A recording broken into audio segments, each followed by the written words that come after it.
WD का result 1 to 5 में declare नहीं किया गया है। माननीय अतुल मिश्रा जी से अनुरोध है कि जो कैटेगरी वाइज रिजल्ट आप प्रोवाइड करते हैं तो सब कैटेगरी का निकालिए। जैसे हम लोग पीडब्ल्यूडी में आते हैं ओएच कैंडिडेट, तो हम लोग का ओएच कैंडिडेट का पीडब्ल्यूडी का कैटेगरी का रिजल्ट बिल्कुल आउट कर दिया है, और जो भी जनरल आया तो जनरल का अलग कैटेगरी होता है। नमस्कार, मैं अभिषेक और आप देख रहे हैं इनसाइड प्रेस। मैं अभी मौजूद हूं पटना में बीपीएससी कार्यालय के पास, जैसा कि आप देख पा रहे होंगे। अभी हम जो है कि बीपीएससी कार्यालय के पास मौजूद हैं और बीपीएससी कार्यालय सकते हैं कि शिक्षक लोगों का भीड़ भी जुटा हुआ है। अब कुछ ही दिन पहले जो है कि बीपीएससी का रिजल्ट घोषित हुआ है। अब इसमें क्या कुछ को लेकर के लोग यहाँ पे आ गए हैं, बात करते हैं। हम लोगों को विज्ञानगंज का जो है रिजल्ट नहीं दिया गया, जो कि हम लोगों का 32% कटअप था, और उसके अधिक हम लोगों का कटअप से अधिक है, 45 और 48 के बीच है, लेकिन हम लोगों का रिजल्ट अभी जारी नहीं किया गए। अभी हम लोग इस काउंटर में, तो हम लोग को वहाँ से भगा करके बोला गया तुम लोगों का रिजल्ट हो गया है जनरल के साथ। हम लोगों को कंपेयर करता है जनरल के साथ, तो कैसे हम लोगों का आरक्षण कहाँ मिला विकलांग का। तो हम आयोग से अनुरोध करते हैं कि हम लोगों का रिजल्ट को जारी किया जाए।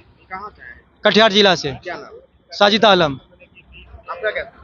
सर, मेरा पीडब्ल्यूडी का रिजल्ट 1 to 5 में डिक्लेयर नहीं किया गया है। माननीय अतुल मिश्रा जी से अनुरोध है कि जो कैटेगरी वाइज रिजल्ट आप प्रोवाइड करते हैं तो सब कैटेगरी का निकालिए। जैसे हम लोग पीडब्ल्यूडी में आते हैं ओएच कैंडिडेट, तो हम लोग का ओएच कैंडिडेट का पीडब्ल्यूडी का कैटेगरी का रिजल्ट बिल्कुल आउट कर दिया है, और जो भी जनरल आया तो जनरल का अलग कैटेगरी होता है। लेकिन हम लोग को पीडब्ल्यूडी का रिजल्ट बिल्कुल भी दर्शाया नहीं गया है। इसलिए माननीय अतुल मिश्रा जी से अनुरोध है कि जो भी सीट 18 से 71 बचा के रखें आप, हम सबको प्रोवाइड करें।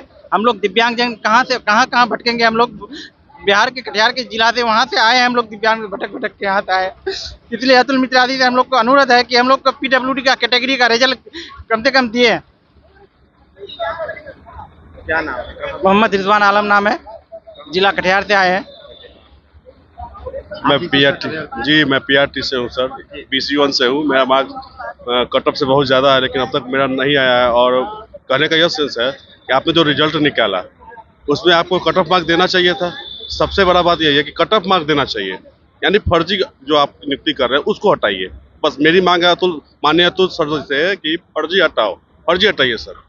हम लोग पास कर रहे हैं कटअप। क्या लगता है फर्जी हटाने की बात कर रहे हैं? क्या लगता है फर्जीवाड़ा भी हो रहा है? बिल्कुल सर, फर्जीवाड़ा है। अतुल सर बहुत अच्छा एग्जाम दिए, बहुत अच्छा एग्जाम लिए, नो ये दिक्कत। लेकिन अभी जो हो रहा है ये फर्जी हो रहा है। मतलब कटअप से काफ़ी अच्छा मार्क्स हम लोग का, फिर भी नहीं हो। BC1 में हम हैं, फिर भी नहीं हो पाया। हम मुजफ्फरपुर से आए हैं सर, उनसे मांग करने के लिए कि हम लोग का भी होना चाहिए। रिजल्ट फिर से घोषित करें। ये रिजल्ट जो था पूरा फर्जी ही था, पूरी तरह से फर्जी था। कहाँ से हुआ नहीं जानकारी है, लेकिन फर्जी है। कहाँ से आए हैं? क्या नाम? सर रुपेश कुमार, मुजफ्फरपुर से आए हैं सर, पीआरटी के लिए। आप भी स्टूडेंट हैं? हाँ। हमारा यही कहना है कि तेजस्वी जी को इतना सीट मिला, उनका एक ही मांग था जो कि हम डोमिसाइल लागू करेंगे। हमारा बच्चा कहाँ जाएगा? उत्तर प्रदेश में नहीं देता है, झारखंड में जाने नहीं देता है, कहाँ जाएगा?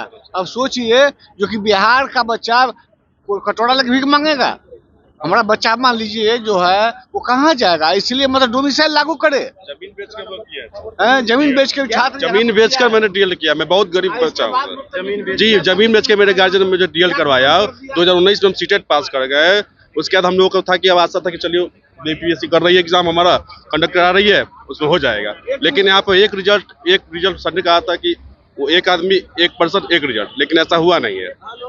माननीय अतुल मिश्रा से मेरा ये मांग है कि सर फर्जी हटाइए। हम लोग बहुत बेरोजगार है सर।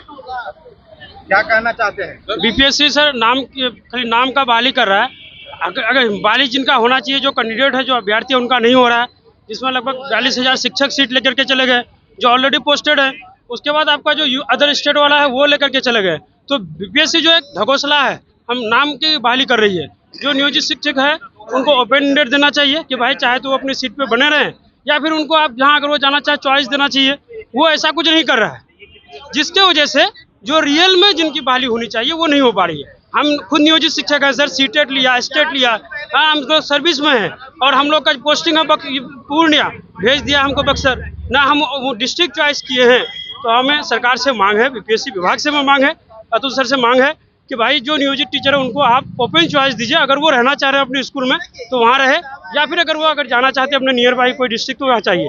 आप उनको दूसरी जगह भेज करके, ये कहीं से उचित नहीं है। फिर वो सेटअप वहाँ जा करके बैठाएगा, वहाँ स्कूल में उनकी सारी चीज़ें बनी हुई है, जिसकी वजह से शिक्षक परेशान है।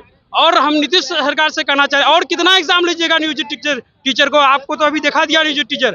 अरे हमने 70,000 भरा और 42,000 नियोजित टीचर पास कर गए, और बाकी जो लोग नहीं पास किए वो लोग मेरिट लिस्ट में है। अब तो आप राजकर्मी का दर्जा वहाँ दे दीजिए उन नियोजित टीचरों को, जो नियोजित टीचर पिछले 10 साल से अपनी लड़ाई लड़ रही है, कोई 20 साल से लड़ाई लड़ रही है, और उन्होंने हर एक एग्जाम दिया, हर एग्जाम दिया और एग्जाम में पास है वो। हम ये कहना चाहेंगे सरकार से, ऐ सरकार, हमें जहां आजमाना हो आपको आजमा लीजिए, तेरे हर सितम पे हम 16 भर के निकलेंगे। इसीलिए मेरी सरकार से मांग है, जितने भी नियोजित शिक्षक हैं उनको आप अपने स्कूल में, या अगर उनको ओपन चॉइस दे रहे हैं तो अपने चले जाए, ताकि इससे नए अभ्यर्थियों को मौका मिले। हमारे छोटे भाई बहन 1 मार्च से, कोई 1.5 मार्च से ऐसे करके वो छट गए हैं, जिसकी वजह से उनकी पोस्टिंग नहीं हो पा रही। जिन्होंने इस आंदोलन की शुरुआत की थी, जो बच्चे मेरे, वो बच्चे आज नहीं पास कर पाए, वो बच्चे आज असफल हैं। तो इसमें गलती किसकी है? विभाग की गलती है। नाम क्या हुआ? तारिक अनवर फ्रॉम पूर्णिया बिहार, डगरवा ब्लॉक में हम पोस्टेड है नियोजित टीचर। हमको अभी तक मैम आपकी क्या समस्या है? सर मेरा रिजल्ट तो आ गया है 9 to 10 इंग्लिश में, बट ईबीसी कैटेगरी से बिलोंग करती हूँ और रिजल्ट मेरा ईडब्ल्यूएस में कर दिया है। और वहाँ काउंसलिंग एक तो 1600 कुछ किलोमीटर, सर थोड़ा बहुत नहीं है, बांका जिला से औरंगाबाद दे दिया है, ठीक है सर। और प्रॉब्लम ये है कि अब वहाँ काउंसलिंग जा रहे हैं, वहाँ बोलते हैं आपका कोटी में सुधार जब तक नहीं होगा हम लोग कुछ नहीं कर सकते हैं। और अगर सर एक तो ये बात है, अगर मेरा ईबीसी से ईडब्ल्यूएस में रिजल्ट आया, एक कैंडिडेट तो उधर हट गए, ईडब्ल्यूएस का और कोई कैंडिडेट मेरे बदले वहाँ सेलेक्ट होता, और मेरा मेरे कैटेगरी में नहीं है, और मैं नियोजित टीचर हूँ, पिछले साल ही ज्वाइन की हूँ। अब आज से हमारा स्कूल खुल गया है सर, वहाँ सर क्या लिखेंगे हमारे रजिस्टर में? अब मैं ना कुछ भी तो नहीं लिखा सकती ना, हमें विरमित करके उसी स्कूल में ट्रेनिंग के लिए बोला गया है, ना मेरा काउंसलिंग हुआ। और अब स्कूल में जाऊंगी, वहाँ पर बोला जा रहा है आपका आकस्मिक अवकाश भी नहीं चढ़ेगा। तो अब हम ना इधर के रहे हैं सर, ना उधर के रहे हैं। सरकार से क्या कहना है? सर सरकार से ये कहना चाहती हूँ कि जो मिस्टेक सर आयोग की तरफ से हुआ है, उसको एटलीस्ट आपको पहले जानकारी है सर, सुधार करके हमें इतना परेशान, मैं तो मानसिक आर्थिक हर रूप से परेशान हुई हूँ, 3 दिन से मैं परेशान हूँ सर, और इसका कोई रेस्पॉन्स नहीं, मेल का कोई पता नहीं।